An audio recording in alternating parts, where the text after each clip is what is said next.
Morning all of you. आज हम BSc third year का सेकंड पेपर ऑर्गेनिक केमिस्ट्री के बारे में पढ़ेंगे, जिसमें हम सल्फोनिक एसिड या कहेंगे कि सल्फोनीकरण उसके बारे में पढ़ेंगे कि उसमें क्या होता है। तो हम देखते हैं यहाँ पर सल्फोनीकरण। सबसे पहले जो सल्फोनीकरण होता है वो बनता कैसे है और किससे रिएक्शन करके ये बनेगा। तो सल्फोनीकरण क्रिया जब सल्फ्यूरिक एसिड होता है तो उसकी हम बेंजीन से जब करवाते हैं तो हमें यहाँ पर बेंजीन सल्फोनिक एसिड प्राप्त होता है। तो सबसे पहले देखते हैं कि जो हमारा एराइल सल्फोनिक अम्ल जो बनता है वो कैसे बनेगा। तो यहाँ पर सल्फ्यूरिक अम्ल के दो भाग लेते हैं, जैसे कि H2SO4। H2SO4 से एक OH ग्रुप को रिमूव करते हैं एराइल समूह द्वारा, तो हमें वहां से एरिल मतलब कि एरिल सल्फोनिक अम्ल प्राप्त होता है। तो जैसे कि हम यहाँ पर रिप्रेजेंट कर रहे हैं कि जो हमारा H2SO4 होता है उसको हम इस तरह और लिख सकते हैं OH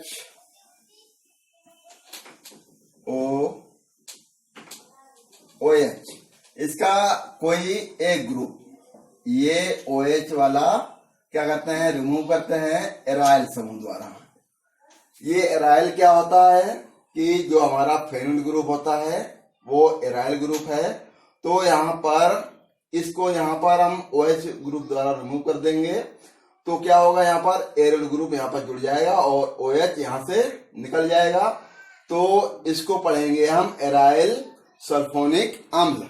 अब बात करते हैं सल्फोनीकरण की। तो देखते हैं यहाँ पर सल्फोनीकरण।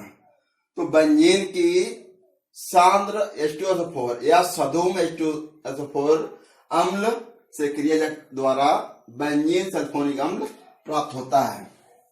बेंजीन सल्फोनिक अम्ल प्राप्त होता है।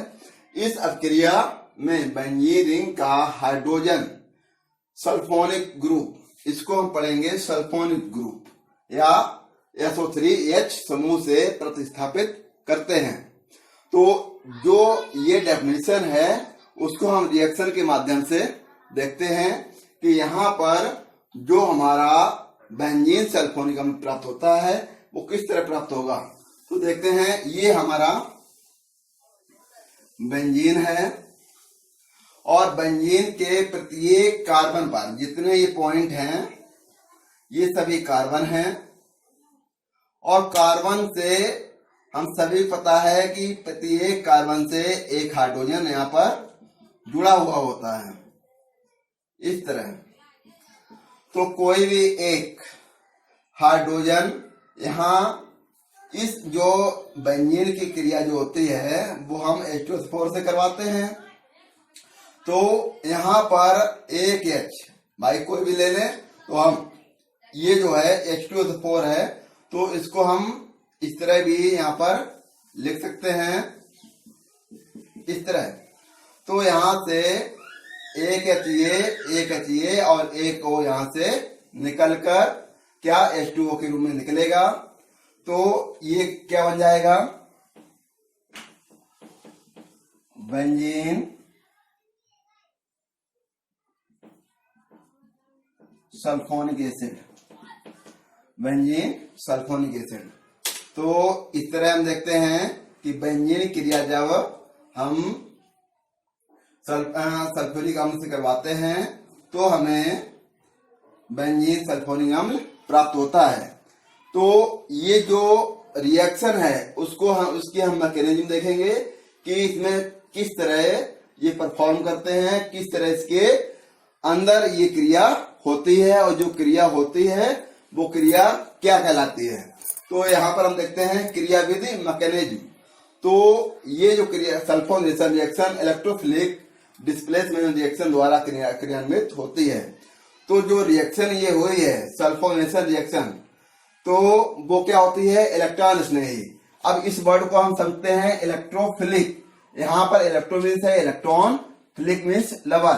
तो इलेक्ट्रॉन का जो लवर होता है उसे हम इलेक्ट्रोफिलिक डिस्प्लेसमेंट रिएक्शन कहेंगे।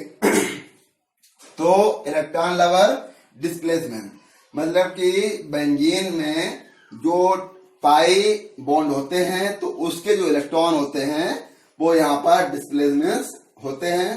तो उसको हम स्टेप के माध्यम से देखते हैं, जो कि कई चरणों में हमारी रिएक्शन होती है। तो सबसे पहले हम देखते हैं यहाँ पर कि जो हमारा सल्फ्यूरिक अम्ल है, ये जो है सल्फोनिक एसिड, जो सल्फोनिक एसिड है उसकी हम क्या करते हैं कि जो हमारा यहाँ पर रिएक्शन होता है कि ये जो कंपाउंड है यहां से ये बन जाएगा दोनों मिलाकर, और इन दोनों से ये बन जाएगा। तो ये एक क्या होती है, रिवर्सिबल रिएक्शन होती है। तो यहां से जो कंपाउंड बना H3SO4 प्लस HSO4 नेगेटिव, तो यहाँ ये जो कंपाउंड बना हुआ है इसको हम पुनः दूसरे स्टेप में लाते हैं और यहां से हम क्या है, वाटर का एक मॉलिक्यूल निकालेंगे। तो H3SO4 प्लस है तो यहां से H2O निकलेगा। तो ये जो बना हुआ है हमारा, इसको पढ़ेंगे सल्फोनिक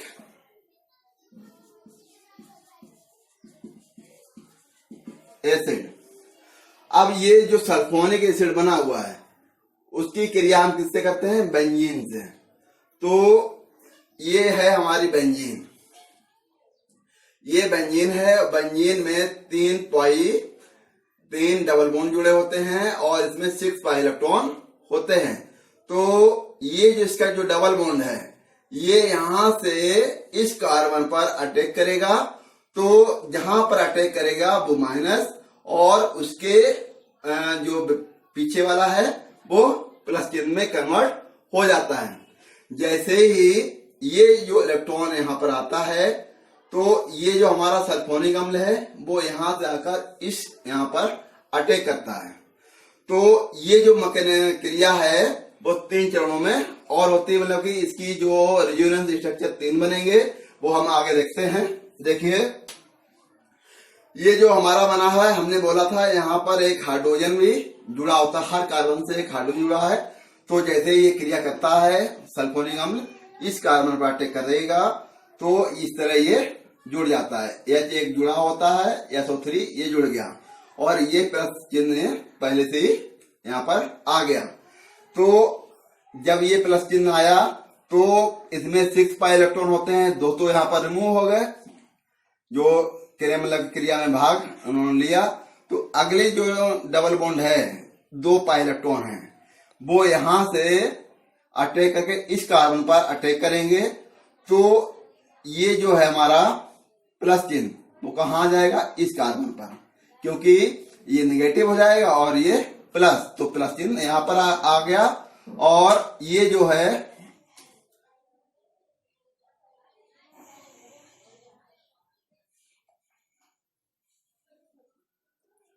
ये बॉन्ड है यहां पर आ गया।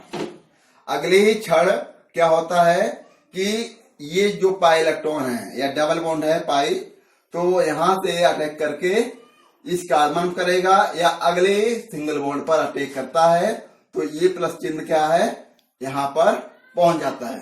तो ये जो हमारा एक अनुनादी या रेजोनेंस स्ट्रक्चर होते हैं जो कि पूरी रिंग में मतलब कि मूव करते रहते हैं। तो जब ये तीनों स्ट्रक्चर इस तरह बनते हैं तो अगले क्षण क्या होता है कि ये जो हमारा बना हुआ है क्या है कि यहाँ पर जो H जुड़ा हुआ है SO3 H है और प्लस चिन्ह है। तो ये जो हमारा हाइड्रोजन है, हाइड्रोजन जैसे ही इस कार्बन से एक हाइड्रोजन जुड़ा है तो ये हाइड्रोजन यहां से इस सिंगल बॉन्ड पर अटैक करता है। तो ये जो सिंगल बॉन्ड है जो हाइड्रोजन जुड़ा हुआ है वो यहां से आकर इस सिंगल बॉन्ड पर अटैक करेगा। तो यहाँ पर डबल बॉन्ड आ जाएगा और ये हाइड्रोजन प्रोटॉन के रूप में रिमूव हो जाता है। तो देखते हैं और इसकी क्रिया हम किससे कराते हैं, H2SO4 से। तो ये जो प्रोटॉन यहां आ गया तो इसका नाम हो गया है यहाँ पर बेंजीन सल्फोनिक एसिड। तो इस तरह हमने देखा कि जो हमारा सल्फोनेशन या सल्फोनीकरण है उसकी मैकेनिज्म हमने देखी, किस तरह ये क्रिया करता है। Thank you for watching.